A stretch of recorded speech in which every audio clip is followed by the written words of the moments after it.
Hi. Isometric view stopped being a compromise a long time ago. Today, it's one of the most expressive formats in games, especially where style, atmosphere, and presentation truly matter. From above, you can see more space, combat flow, and overall composition. Modern isometric games know how to impress in different ways, through large-scale battles, dense atmosphere, unusual worlds, and a strong visual identity. In this video, I've collected projects that show just how spectacular isometric games can be, regardless of genre or budget.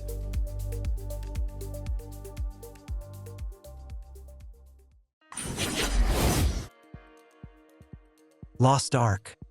This is a rare example of an isometric MMORPG where combat truly feels like a full-fledged action RPG. Attacks have real weight, animations are flashy and impactful, classes feel radically different, and massive boss fights look genuinely epic. Camera work, staging, and special effects often reach the level of big-budget action games, which is extremely rare for isometric titles. The game offers a huge amount of content: a story campaign, raids, dungeons, sea exploration, islands, PvP arenas, and dozens of side activities. At the same time, Lost Ark works very well as a journey, especially in the early stages and early endgame, when the world constantly throws new activities and discoveries your way.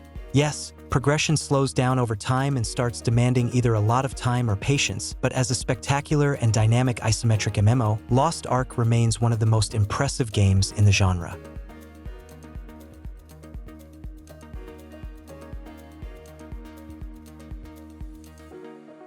Hades 2.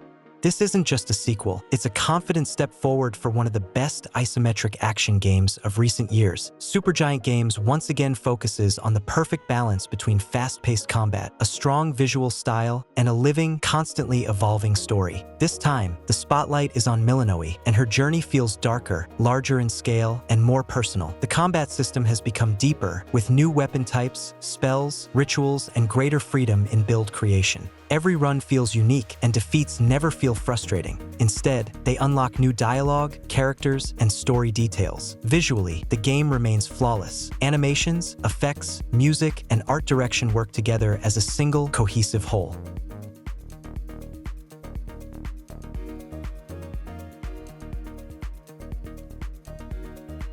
Path of Exile 2. This is a hardcore isometric action RPG that makes no attempt to be convenient, and that's exactly its strength. From the very start, the game makes it clear that everything here is built around complex systems, thoughtful build crafting, and constant learning. A massive skill tree, skill gems, crafting, and highly variable gear create an almost endless number of combinations, and just as many ways to completely ruin your build. At the same time, the sequel has become noticeably more spectacular and tactically deeper. Boss fights are better staged, and the visual style is darker and more atmospheric. Even in early access, the game stands out for its combat presentation, location design, and the feeling of a truly dangerous world. It's not a game for everyone, but for fans of deep and demanding isometric RPGs, it's one of the most ambitious projects of recent years.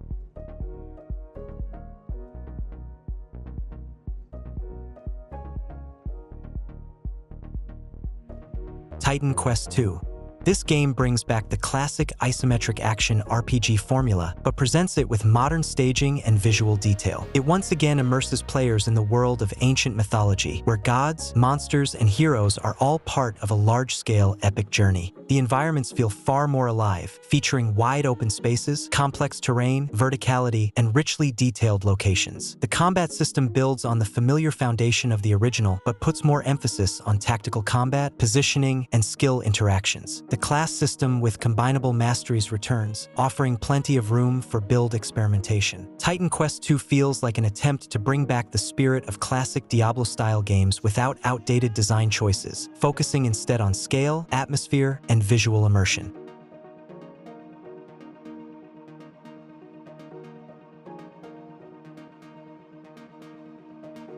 Diablo IV. This is the series' return to the dark, gothic tone fans have been waiting for since Diablo II. The world of Sanctuary is now seamless and open. Interconnected zones, dynamic events, and living locations create the feeling of a vast, dangerous land rather than a collection of isolated levels. Visually, the game impresses with environmental detail, lighting, and animations, especially in dungeons and boss fights. Gameplay has become more grounded. Combat is slower, abilities require more deliberate use, and builds are centered around synergies rather than constant skill spam. Despite some controversial decisions in the endgame and live service model, Diablo IV remains one of the most visually impressive and expensive isometric games, showing how the genre can look at the level of modern big-budget productions.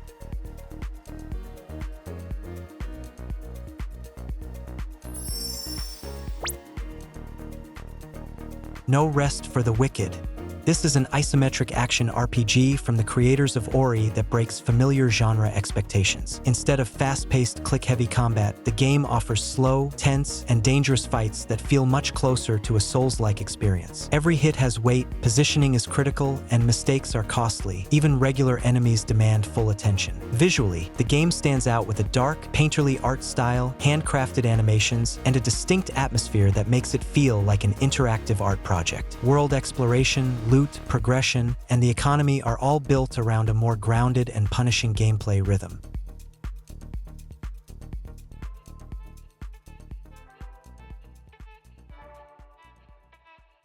Grim Dawn. An isometric action RPG that doesn't rely on flashy effects, but instead shines through atmosphere and deep systems. The world is bleak, dirty, and hopeless. Gallows, ruined cities, and grim NPCs create the feeling that humanity has already lost, and you're simply trying to make one final push. The game rarely holds your hand, often presents moral choices, and encourages exploration over chasing map markers. Gameplay revolves around a deep progression system. 2 main classes, constellations, passive bonuses, and a massive amount of gear allow for dozens of unique builds. Visually, the game doesn't try to overwhelm with effects, but instead leans on gothic aesthetics, lighting, and dense level design. The combat feels weighty, the physics are grounded, and the soundtrack perfectly reinforces the sense of a dying world.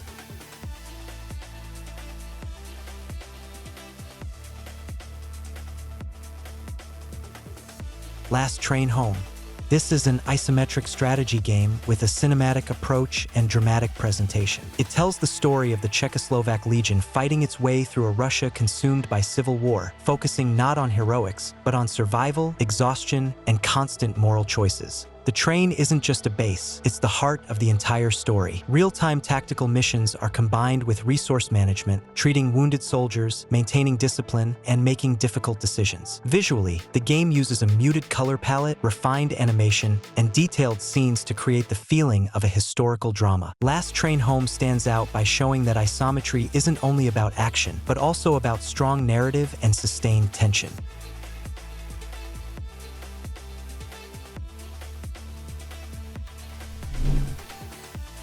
Warhammer, Inquisitor Martyr. This game brings isometric action RPG gameplay into the grim Warhammer universe, with a strong focus on scale and the feeling of endless war. There's no saving the world here, only heresy, brutal operations, and the systematic extermination of the Imperium's enemies. Explosions, weapons, and abilities feel heavy and aggressive, perfectly capturing the spirit of Warhammer 40,000. The gameplay is built on a classic Diablo-like foundation, but with an important twist. Cover, dodging, positioning, and tactical abilities play a meaningful role. In many ways, the game draws clear parallels with Dawn of War 2. Martyr doesn't try to compete with Path of Exile or Grim Dawn in terms of system depth. It's not about massive skill trees, but about atmosphere, lore, and visual impact. And in that regard, it succeeds. Enemy and faction design is spot on, especially the Eldar, Chaos, and Tyranids, while environments and set pieces often look impressive even by genre standards.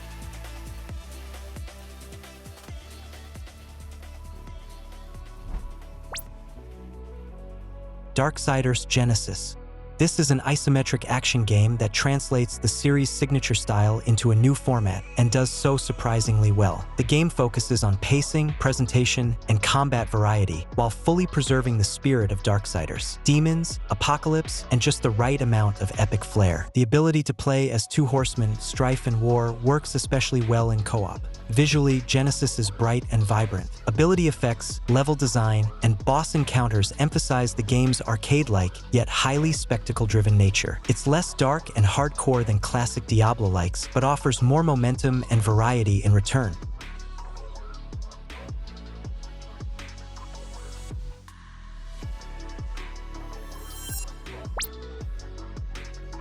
The Ascent.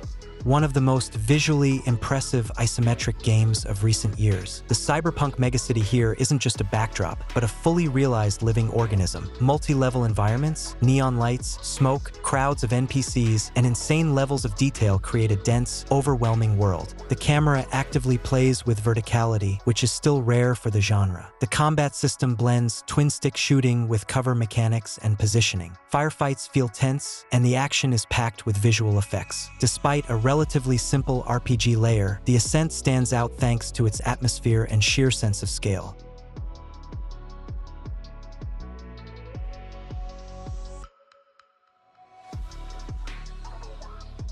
Death Trash. This is an unusual and bold hybrid of isometric action and RPG that stands out not through visual polish, but through its raw style and atmosphere. The game's world is a wild mix of post-apocalypse, biopunk, and body horror, where flesh, metal, and mutants blend into a single visual nightmare. Combat is fast and dangerous, with a strong focus on manual control, dodging, and precise strikes. The game encourages exploration, unconventional solutions, and player freedom, allowing situations to be approached in multiple ways. Death Trash is a mature take on isometric design. It doesn't try to appeal to everyone, but it leaves a strong impression.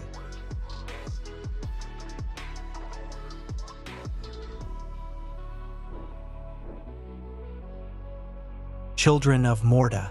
This is a heartfelt isometric action roguelike that focuses not on endless grinding, but on story and a strong sense of family. The game tells a fairy tale-like story of the Berkson family, whose members take turns fighting the encroaching corruption. The narrative is delivered through a narrator's voice and unfolds between runs, gradually revealing the characters and their relationships. Gameplay revolves around multiple heroes with distinct combat styles. The game encourages switching between them. Leveling up one character provides bonuses to the entire family, while focusing on a single hero for too long temporarily weakens them. Between runs, shared upgrades unlock, making future progress easier. Visually, the game stands out with beautiful pixel art and lighting, although the contrast between detailed environments and simpler character models can be noticeable. Combat isn't the fastest and can lose momentum at times, and the roguelike loop doesn't always stay engaging after the final ending. That said, the game truly shines in local co-op.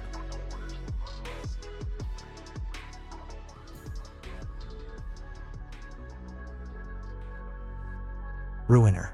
This is an ultra-stylish isometric cyberpunk shooter that relies not on story, but on a powerful audiovisual impact. A grim megacity, neon lights, a masked silent protagonist, and electronic music all work together to create a classic high-tech, low-life atmosphere. The story is simple and delivered through text and unvoiced cutscenes, serving more as a backdrop than the main focus. Gameplay is aggressive twin-stick action with a strong emphasis on speed and reflexes. Gunfights and melee combat feel brutal and intense, especially with a katana-focused playstyle. However, balance can feel inconsistent. Difficulty spikes unpredictably, and progression gives the illusion of freedom, while in practice strongly pushing specific abilities like shields and dashes. Visually, the game is a true neon overload. Lighting, effects, and color contrasts look striking, but can be overwhelming at times. Level design is fairly corridor-based and arenas tend to repeat, yet the overall style and soundtrack maintain a strong rhythm until the very end. Overall, it's a short but extremely intense isometric experience that stays memorable long after it ends.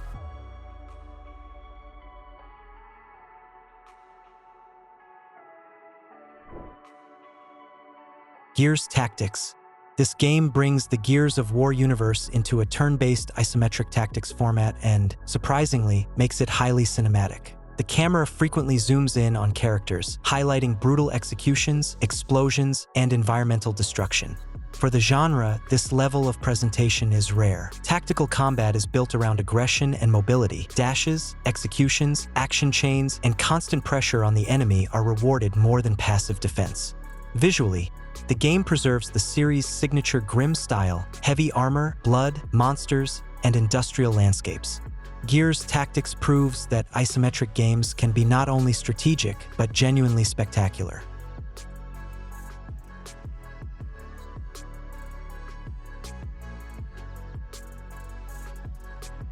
Beautiful Desolation.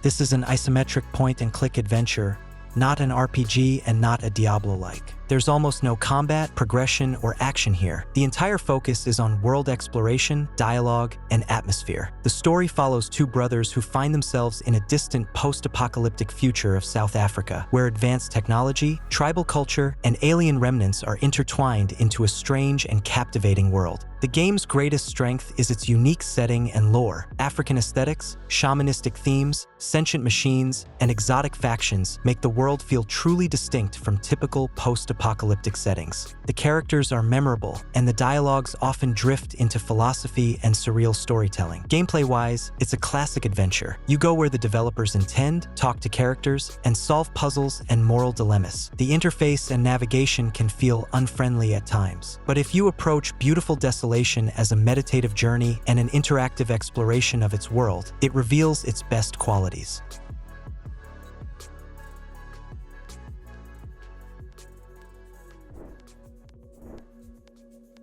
Curse of the Dead Gods. This is an isometric action roguelike that puts a strong emphasis on difficulty and learning through failure. Inspired by Aztec mythology and a dark temple aesthetic, the game makes no attempt to be welcoming. It immediately makes one thing clear: either you improve or you don't progress. Combat is the core of the experience. Every weapon, every enemy type, and every trap demands attention and precise timing. The corruption mechanic adds an interesting layer of risk management. Curses make each run harder, but can also grant powerful bonuses, forcing you to constantly balance greed against survival. Randomness is present, but success depends far more on skill and understanding the mechanics than on luck. The atmosphere is intentionally oppressive. Darkness, traps, scarce light sources, and tense combat. Boss fights require pattern learning and patience, and the high cost of mistakes makes every run a true adrenaline rush.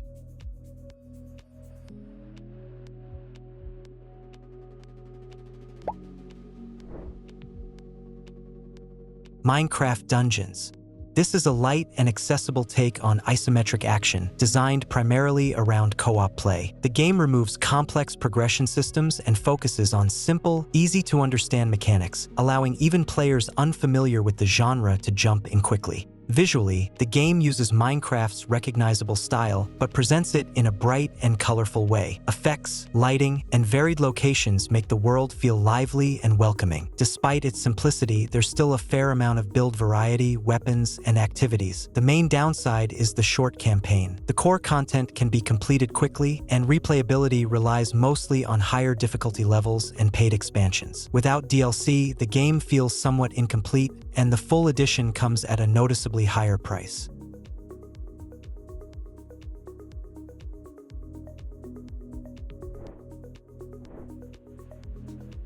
Cult of the Lamb. This is one of the most hypnotic blends of cuteness and madness in isometric games. From the very first minutes, it hooks you with its expressive cartoon art style, high contrast animation, and music, creating a strange sense of comfort in a world of sacrifices, cults, and ancient gods. Gameplay revolves around constantly switching between roguelike dungeon runs and cult management. In the dungeons, you'll find fast-paced but not overly difficult combat, resource gathering, and new followers. Back at the settlement, there's farming, rituals, cult laws, and taking care of cultists who regularly create bizarre and amusing situations. Yes, the routine can start to feel heavy over time, but that constant sense of being busy is exactly what makes the game so addictive.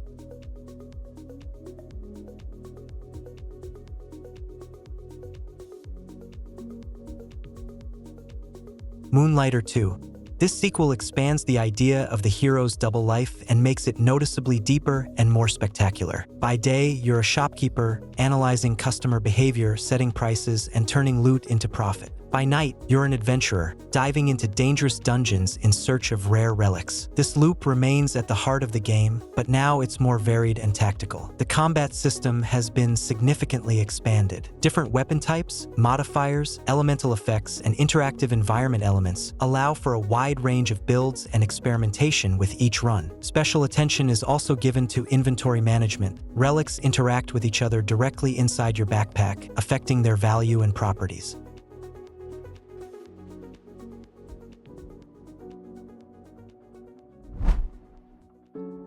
These games show that isometric view is a tool, not a limitation. It allows developers to more precisely control pacing, tension, and how the world is perceived, sometimes enhancing action and other times strengthening atmosphere and detail. Spectacle takes many forms here, through combat choreography, lighting, visual style, or a sense of scale. And when the camera is used deliberately, isometric perspective delivers an impact that's difficult to achieve in other ways. The Image Game Channel was with you. Have a nice day.